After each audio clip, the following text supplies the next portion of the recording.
En base a nueva información que pude agrupar, es oportuno que las exponga aquí para que sea analizada como argumentos y pruebas a favor de la O era linda, ya que con anterioridad habíamos visto los puntos en contra del mismo, pero con la nueva información es propio el dejar en claro cuáles son las evidencias de su autenticidad, y se demostrará con seguridad de qué lado tiene más peso la balanza. El libro de la obra linda ha sido exhaustivamente estudiado por historiadores y lingüistas. Es curioso el hecho de que ha ocasionado el asombro de estos, al encontrar tanta riqueza lingüística e histórica en ellas.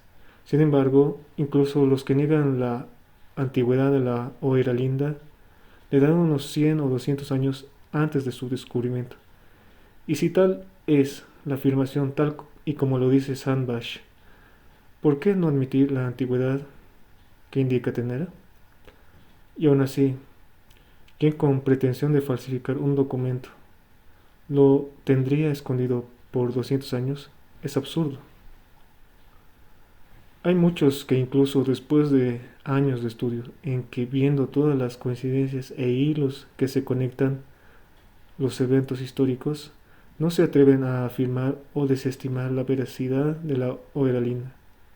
Han quedado atónitos, y es que todo cobra sentido, se precisa y se explica. Ahora, si bien una gran mayoría de filólogos del siglo XIX lo considera falso, es porque la Obra Linda narra que el origen del alfabeto fenicio y griego era el frisón. Entonces, ante tal premisa, vieron conveniente el descartarlo simplemente.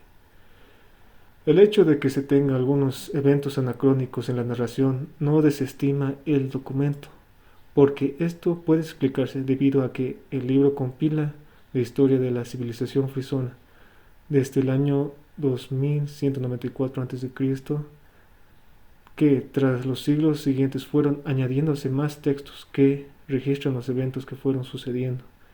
Es así que se fue copiando el libro a través de los años, resumiéndose en el proceso algunas partes, hasta que en el año 1256 después de Cristo se realiza la última copia del libro por parte de los herederos del libro. Esta copia es el manuscrito que se tiene preservado hoy en día, del que se dio a conocer y del que se tradujo a diferentes idiomas. Uno de los puntos a favor de la veracidad del libro es que fueron descubiertas ciudades en excavaciones arqueológicas que la Oera Linda afirma de su existencia y su determinada ubicación, años después de que este documento fuese estudiado.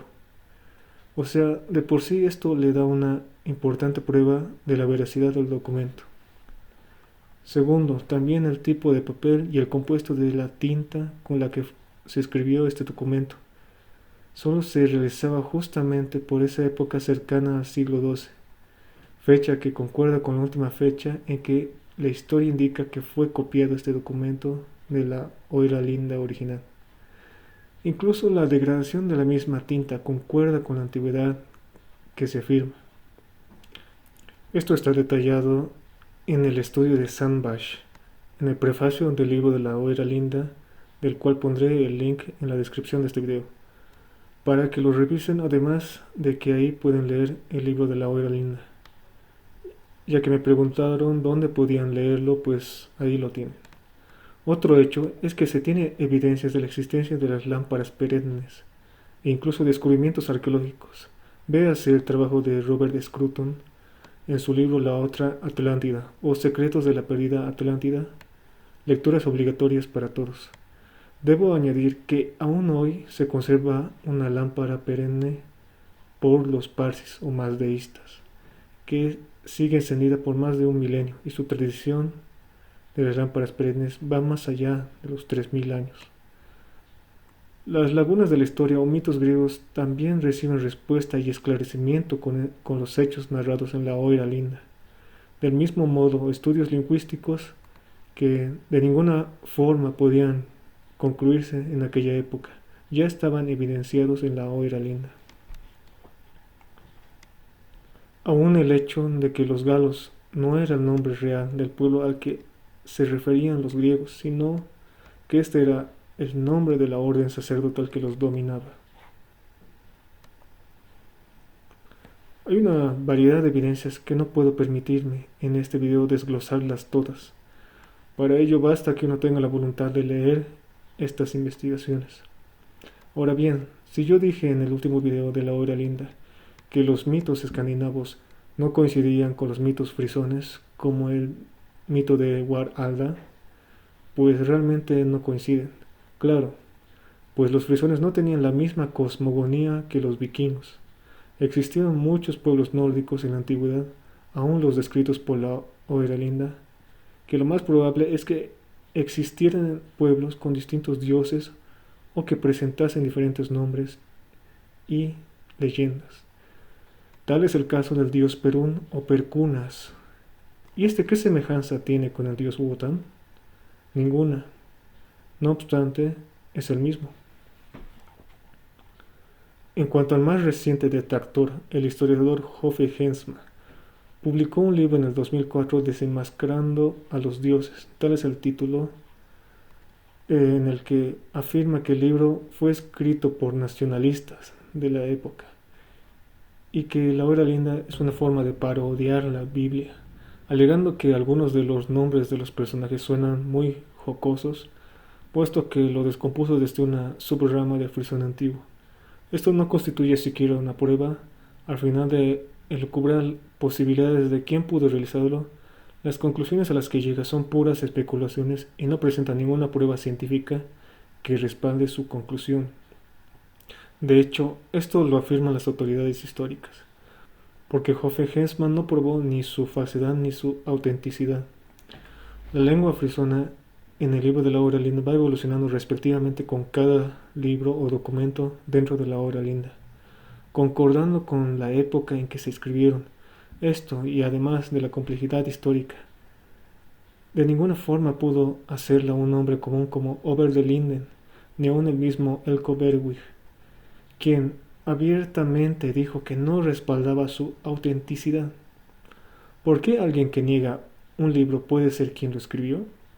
Este razonamiento no lo considera el escritor Hensma en su libro. En suma, se hubiese necesitado no solo de expertos en todas las disciplinas, sino también de estudios más modernos que los que se tenían en aquella época sobre el mundo antiguo, y que además tengan la suerte de ser coincidente con los descubrimientos arqueológicos recientes. Si bien aún no se puede negar la autenticidad o falsedad de la Hora Linda, lo que sí cerraría el debate sería una datación de radiocarbono del pergamino y o también un análisis espectroscópico de la tinta del documento. Claro, si tanto son los esfuerzos de estos escépticos, ¿por qué no hacer uno de estos análisis? ¿Cuál es el miedo? ¿Qué es lo que les impide hacer esto? Esto es algo por demás extraño, porque estos estudios no son caros en realidad. ¿Será que saben que es verdadero, pero no les conviene que se hagan estos estudios? Puesto que así se demostraría que el documento tiene más de 800 años y eso generaría un gran impacto en la historia. Considero que debe darse la importancia a la Hora Linda como un posible recurso para comprender nuestro pasado, que de por sí ya tiene más veracidad que la Biblia o que otro escrito antiguo. Y yo me pregunto, ¿hay alguien hoy en día que piense que la Biblia es auténtica? Me pregunto porque hace muchas décadas ya se demostró que la Biblia es un plagio de otros textos más antiguos. Esto ya está probado. Por ejemplo, el Génesis y otros libros de la Biblia es una copia del Enuma Elish, de los sumerios, y de los escritos asirios y acadios, entre otros. Los otros libros también lo copiaron y trastocaron las tradiciones de otros pueblos con los que tuvieron contacto, como las tradiciones de los egipcios o de los persas. Pero todo esto ya se ha demostrado, ni el mismo Noé ni Moisés se salvan, puesto que Noé ya estaba en los escritos sumerios, y la leyenda del nacimiento de Moisés está copiado del nacimiento del rey Sargón. Después de todo, de la historia antigua colgamos de pilares muy delgados. Aún se sabe muy poco de los orígenes de los pueblos, los idiomas y la historia. Hace no poco se creía que Mesopotamia era la civilización más antigua, y recientemente se han encontrado ciudades de mayor antigüedad. A la Europa los adoctrinan diciendo que su historia comienza en Grecia, sin decir que había más antes, y su relación con Egipto. Apenas y con temor hablan de Creta. Realmente la historia cada vez va cambiando, en la medida que se hacen más descubrimientos. Y solo la cambian cuando ya es imposible negarlo. Esto les cuesta, porque es un acto laborioso reescribir la historia e ir en contra de la visión judeocristiana de los primeros historiadores, quienes querían calzar y empequeñecer a todas las civilizaciones que no sean la abrámica, y en menor consideración la griega.